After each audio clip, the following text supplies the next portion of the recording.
Welcome to the Stoic Golden Tribe, where enduring wisdom meets the strength of presence, and where we uncover the truths modern society refuses to teach men. Gentlemen, today's video is titled, "Women Don't Want You to Find This Video." Why? Because inside we're going to strip away the comforting lies and reveal the raw, often hidden dynamics of women's behavior that most men are never taught to see. We'll uncover how these patterns have existed for centuries, backed by real historical love stories and betrayals, timeless lessons of power, and strategies once reserved for kings, philosophers, and warriors. This is not about blaming women or fostering bitterness. It's about understanding, about seeing clearly, about arming yourself with emotional intelligence so you don't get lost in illusions or become the man who chases validation at the cost of his own soul. In this video, you'll learn the psychology behind women's tests and subtle manipulations, historical examples of love that built empires and destroyed them, emotional intelligence tools to keep you grounded and unshakable, advice every man should know to cultivate respect, love, and power in relationships. If you're tired of surface-level dating tips that don't work, or being told to just be nice while ignoring harsh realities, this video is for you. Because the truth is, women don't want you to know this, society doesn't want you to know this, but if you do, you'll never be the same man again. So, settle in, listen closely, and commit to the work of becoming the kind of man who cannot be manipulated, who understands women deeply, and who chooses love and loyalty from a place of strength. Before we dive in, don't forget to like this video, share it with a brother who needs to hear it, subscribe to the channel for more unfiltered wisdom, and leave us a comment below to join the discussion. Chapter 1. The Hidden Language of Women's Behavior. Throughout history, men have sought to understand women, not just to seduce them, but to forge alliances, build families, and avoid ruin. Yet modern men have lost this wisdom. Today, we'll rediscover it. Because women's behavior isn't random, it's ancient, it's strategic, and it's often unconscious even to them. Consider ancient Sparta. Spartan women were famed for their beauty, but also for their unrelenting tests of men's strength. Spartan mothers told their sons, "Come back with your shield, or on it." And they tested their lovers the same way. Only men who showed discipline, courage, and indifference to fear won their hearts. This wasn't cruelty, it was selection. Spartan women wanted warriors who wouldn't collapse under pressure, because survival demanded it. Today, the stakes are rarely life and death, but the testing remains. Women subconsciously test you to see if you're truly the man you say you are. Will you fold under pressure? Will you betray your values to please her? Will you crumble if she withdraws affection?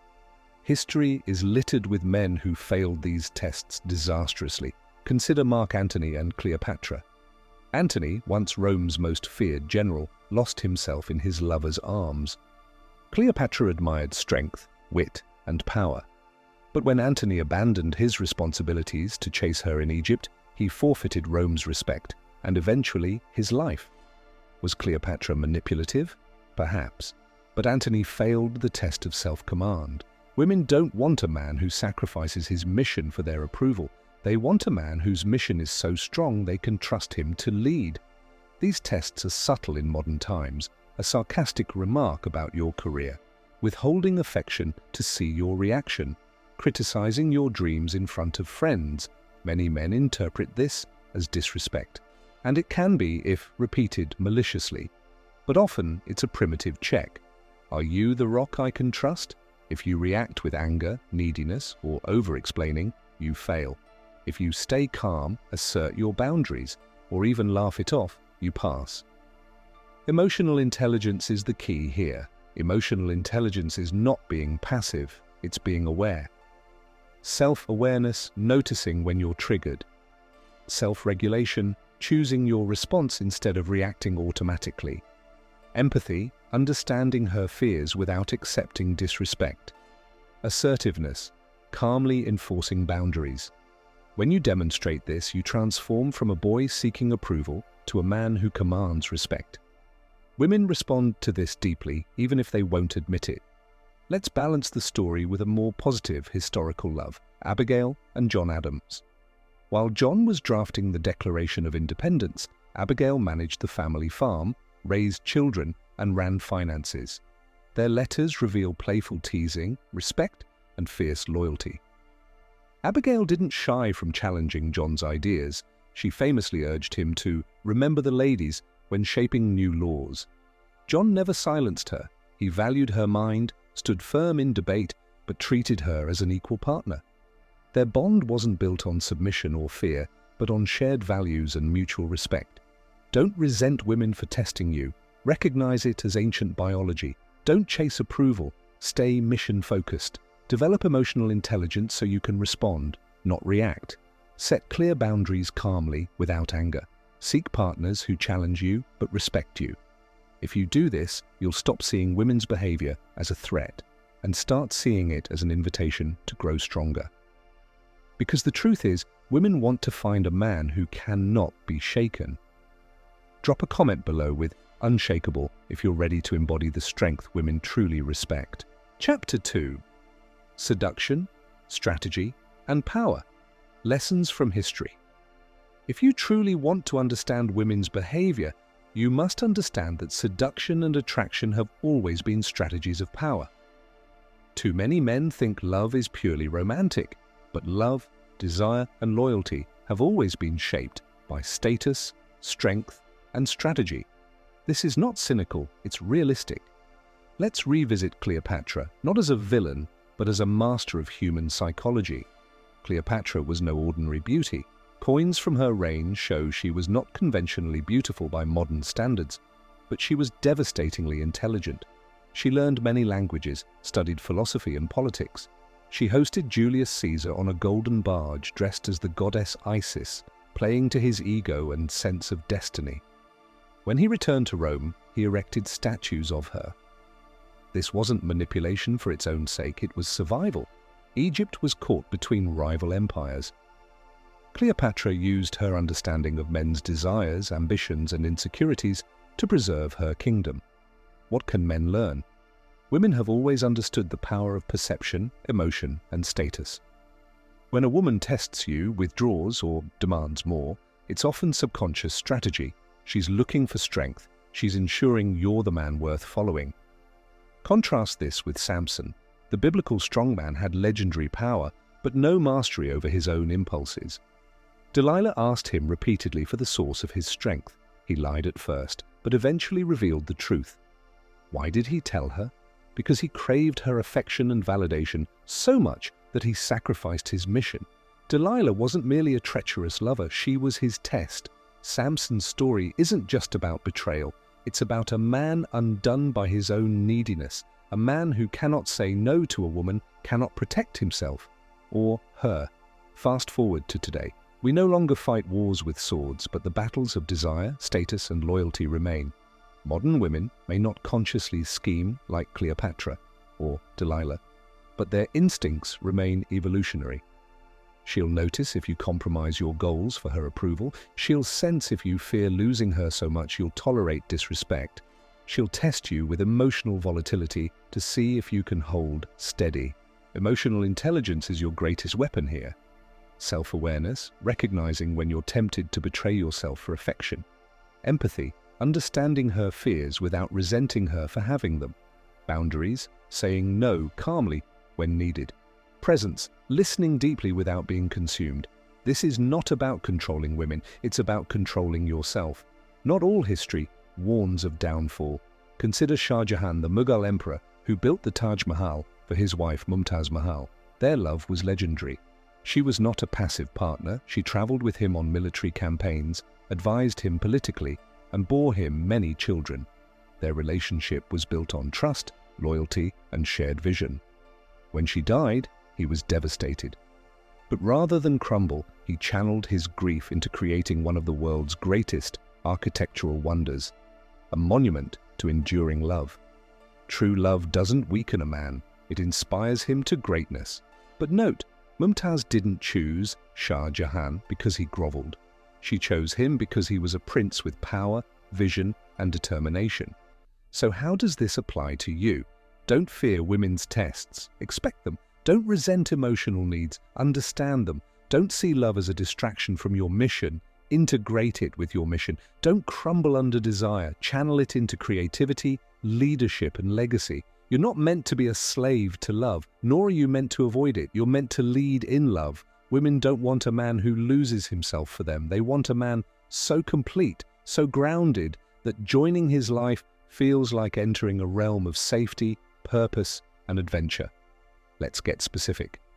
When she withdraws affection, don't beg. Stay calm. Let her come back. When she criticizes you, listen once. If it's valid, improve. If not, dismiss it. When she tests your boundaries, enforce them without anger. When she wants reassurance, give it honestly, without losing self-respect. When she's emotional, don't try to fix her feelings. Hold space. Most men either submit completely or dominate harshly. Both fail. The balanced man leads with empathy and unshakable resolve. Ask yourself, do I compromise my mission for approval? Do I overreact to women's tests? Do I blame women for my lack of boundaries? Am I ready to become the man who inspires loyalty rather than demands it? If you want a love like Shah Jahan and Mumtaz Mahal, passionate, loyal, and inspiring, you must become the man worthy of such devotion. Women don't want you to know this, because once you do, you stop chasing, you start choosing. Drop a comment below with leader if you're ready to guide love with strength and wisdom. Chapter 3. The Trap of Chasing. How neediness destroys respect. Men often ask, why does she pull away when I show her how much I care? Or, why did she leave after I gave her everything? It seems cruel, but the truth is, it's ancient psychology, because what women want is not everything you can give them, but everything you can be for yourself. Let's examine a powerful historical example. King Edward VIII of England abdicated his throne in 1936 to marry Wallis Simpson, an American divorcee. The story is romanticized today, the king who gave up everything for love. But let's look closer. Edward was so enthralled by Wallis that he ignored duty, family, and country. He gave up his birthright for a woman who, historians agree, was not truly devoted in return. After the abdication, they lived in exile, often quarreling. Wallis described him as like a petulant child. Why? Because he betrayed the mission he was born for. He sacrificed purpose for approval. Women may say they want this level of devotion, but subconsciously they lose respect for the man who abandons everything for them. Modern men make the same mistake. They constantly text to seek reassurance, cancel plans to see her immediately, tolerate disrespect out of fear of losing her, overshare emotions in hopes of pity or rescue. None of this creates love. It creates imbalance. Because women are wired to be drawn to strength, direction, and self-possession, chasing is not love, it's worship. And women don't want to be worshipped, they want to be chosen. Here's the reality: attraction requires polarity. Polarity requires tension. Tension requires independence. You cannot become truly attractive by erasing yourself. Emotional intelligence means noticing. Am I over-investing because I fear losing her? Am I seeking her validation because I doubt myself? Am I ignoring red flags to avoid being alone? Once you see it, you can change it. Let's balance this with another historical example. Marcus Aurelius, Rome's philosopher-emperor, was married to Faustina. Ancient sources claim she was not always faithful, yet Marcus did not grovel, threaten, or chase. He accepted her flaws while maintaining the empire, writing meditations on discipline, virtue, and self-control. Their marriage lasted decades. Why? Because he remained the Stoic ruler first. He was the rock, the mission, the unshakable center. Faustina respected that. Even if she tested him or disappointed him, he did not abandon himself. Women may test you, they may even betray you, but what they cannot respect is your abandonment of yourself. So what does this mean for you? Don't sacrifice your mission. Don't chase her validation. Don't ignore your standards. Don't become so afraid of losing her that you lose yourself. A woman doesn't want a man who needs her like oxygen. She wants a man who wants her, who chooses her while needing nothing outside himself. If she pulls away, give her space. If she tests your limits, respond calmly. If you feel anxious, sit with it before reacting. If she disrespects you, set a boundary or walk away. When you stop chasing, you stop being controlled. When you stop being controlled, you become the man she can respect, trust, and even surrender to, because you are no longer a boy desperate for motherly approval. You are a man offering partnership, protection, and purpose. If you want to stop chasing, try these. Daily meditation to calm reactive emotions, journaling to spot neediness patterns, physical training to develop discipline, mission setting to define your purpose beyond women, social connection to avoid relying on one person for all emotional needs. Remember, emotional intelligence is not avoiding emotions, it's mastering them. When you show you can hold your own emotions, you prove you can hold hers too. Detachment is not coldness, it's the ability to love deeply without being enslaved by that love. It means saying, I want you, but I don't need you. I value you, but I value myself first. I'll give you the best of me, but never at the cost of me. This is the paradox women won't tell you outright. They don't want to complete you. They want to complement you, but they can only do that if you are already whole. The lesson modern society refuses to teach men is this. Women don't want you to worship them. They want you to lead them. Lead with emotional intelligence. Lead with purpose. Lead with calm, unshakable strength. If you do this, you'll stop chasing women who don't want you. You'll start attracting women who do. Drop a comment below with Unchained if you're done chasing and ready to lead.